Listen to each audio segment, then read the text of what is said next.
question de Marine H. Avez-vous une question d'actualité? Avez-vous prévu d'être solidaire des grévistes demain? Ah bah oui, je l'ai dit tout à l'heure. Je l'avais annoncé lors de mon dernier entretien d'actualité qui a été diffusé, je crois, samedi, qu'on avait enregistré mercredi dernier.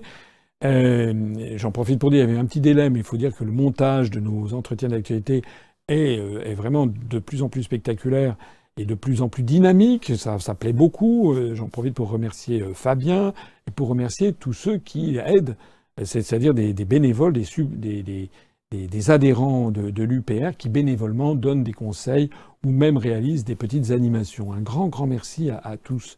Alors, je l'avais dit donc mercredi dernier, ça a été diffusé samedi, je le redis, je l'ai redit tout à l'heure, nous participerons demain dans toute la France à ces manifestations.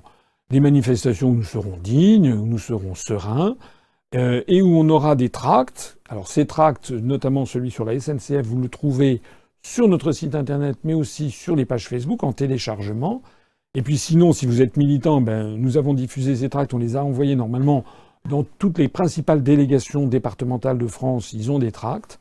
Et donc il va y avoir, je sais qu'il y aura des gens qui vont manifester dans le Nord, à Montpellier, à Nîmes, à Rennes, etc. Et enfin dans toute la France, et aussi à Paris où nous serons présents donc demain, et j'y serai moi-même d'ailleurs, nous serons présents à 13h, à partir de 13h, gare de l'Est. Et puis on va gentiment manifester, et puis on distribuera nos tracts pour essayer d'expliquer, c'est ce que je disais tout à l'heure, aux passants, aux Français, que les réformes qui sont actuellement imposées, bien sûr, c'est Macron et c'est Édouard Philippe, mais il faut voir au-delà du doigt. Hein. Voilà, il faut regarder au-delà, il faut savoir quels sont les commanditaires, et les commanditaires, eh bien, c'est l'Union européenne. Voilà.